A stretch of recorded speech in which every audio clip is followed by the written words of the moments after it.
শামশেরগঞ্জে অশান্তিতে গুলিবিদ্ধ মাসুম মহালদারের পাশে দাঁড়ালেন বিধায়ক বাইরন বিশ্বাস। দেখুন সেই ছবি এমটিভি নিউজ বাংলায়। শামশেরগঞ্জে ওয়াকফ বিলের প্রতিবাদ ঘিরে অশান্তিতে আহত এবং নিহত হয় একাধিক ব্যক্তি। সেই ঘটনায় নিহত ও আহতদের পাশে দাঁড়িয়েছেন সাগরদিঘির বিধায়ক বাইরন বিশ্বাস।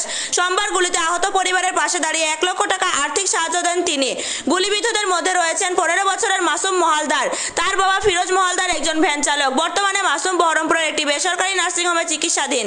বিধায়কের তরফ থেকে আর্থিক সাহায্য পেয়ে কৃতজ্ঞতা জানিয়েছেন মাসুমের পরিবার। ঘটনার জেরে এলাকায় বেশ কিছু দোকানপাট ক্ষতিগ্রস্ত হয়েছে। বিধায়ক বাইরন বিশ্বাস জানিয়েছেন ক্ষতিগ্রস্ত দোকান মালিকদের আর্থিক সাহায্য দেওয়া হবে। সেই চিত্র দেখে নিন এমটিভি নিউজ বাংলায়। দেখুন, এটা ভালো লাগার বিষয় নেই, এটা কোনো আনন্দ যে উৎসব তা নয়। এটা এখানে যে একটা অকল্পনীয় ঘটনা, যেটা আমাদের শান্তপ্রিয় জায়গা ধুলিয়ান, কোনোদিন আমরা এই জায়গা নিয়ে গর্ববোধ করেছি যে আমাদের সব জায়গায় পশ্চিমবাংলা হতে পারে, কিংবা কোনোদিন ধুলিয়ানে হবে না, এরকম আমাদের একটা মিল মহব্বত ছিল সবার মধ্যে, বা সেটা পুনরায় আবার আমরা ফিরিয়েও পেয়েছি এখন। তো আমি আমাদের পুরনো বাড়ি ধুলিয়ান, ওর বাড়ির সামনে আমরা দেখতাম ছোট থেকে যে ও রিক্সা ভ্যান চালায় আর কি। তো ওর ছেলে এই দাঙ্গার মধ্যে কোনো রকমে দেখতে যায় আর কি, দেখতে গিয়ে ওর পায়ে গুলি লেগে ওর পায়ের দুটো ভেন ছিঁড়ে গেছে, মানে নষ্ট হয়েছে আর কি, আর হাড়টা ভাঙা গেছে। তো যাই হোক, ট্রিটমেন্ট চলছে, ডক্টর কথা দিয়েছে যে ঠিক হয়ে যাবে, কিন্তু অনেক খরচা আছে। তো তাই ওরা এসেছিলো আমার কাছে, তো আমি যতটা পারলাম আমার সামর্থ্য অনুযায়ী আমি ওনাদেরকে সহযোগিতা করলাম। এর আগেও তো দিয়েছেন, আমরা দেখেছি। দেখুন, এটা আমাদের ব্লাডেই আছে, আমরা থাকতে পারি না এরকম কোনো দুর্ঘটনা ঘটলে। আমরা বন্যা হোক বা হিন্দু মুসলিমের রাইট হোক বা যে কোনো ধরনের গঙ্গা ভাঙন হোক, যে কোনো সমস্যা হলে আমরা আমাদের সামর্থ্য অনুযায়ী, আমার আব্বা জানকে দেখে এসেছি, উনি সবসময় হেল্প করেন, পাশে থাকেন। তাই উনাকে অনুকরণ করে আমরা যতটা পারছি চলার চেষ্টা করছি। আর যতটা আল্লাহ যতদিন সামর্থ্য রেখেছে ততদিন আমরা এইভাবে লোকের পাশে থাকব এবং লোকের সহযোগিতায় হাত বাড়িয়ে দেব। ছেলে গুলি লেগেছিল। কি কারণে? ওই গন্ডগোলের দিন। কোথায় গন্ডগোলটা হয়েছিল? গন্ডগোলটা হয়েছে আমাদের ধুলিয়ান হাতিরাতে মোড়ে, বিনা মোড়ে। এখন আপনার ছেলের কি অবস্থা? এখন আমার ছেলে তো ওই রক কেটে গেছে, আর প্রায় হাঁটি ফ্র্যাকচার হয়ে যায় পায়ের। কোথায় ভর্তি আছে? এখন বহরমপুরে ভর্তি আছে।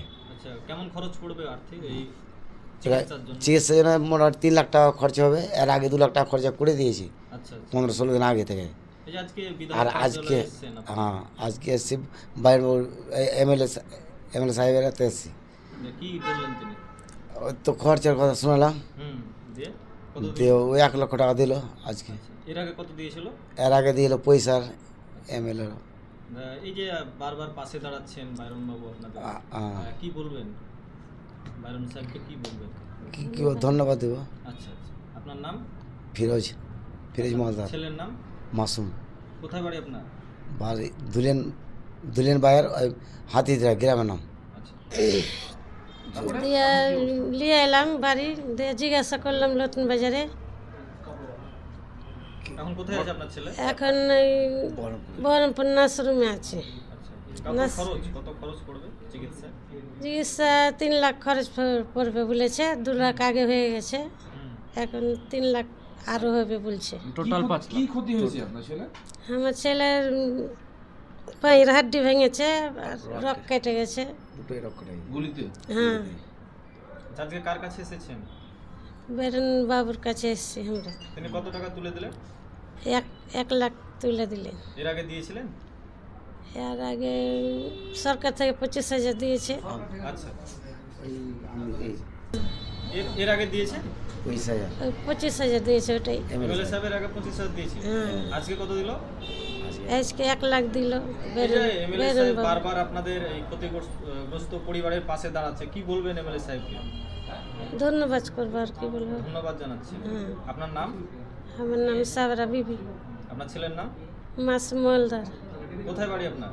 4 নম্বর 8 হসপিটালের কাছে।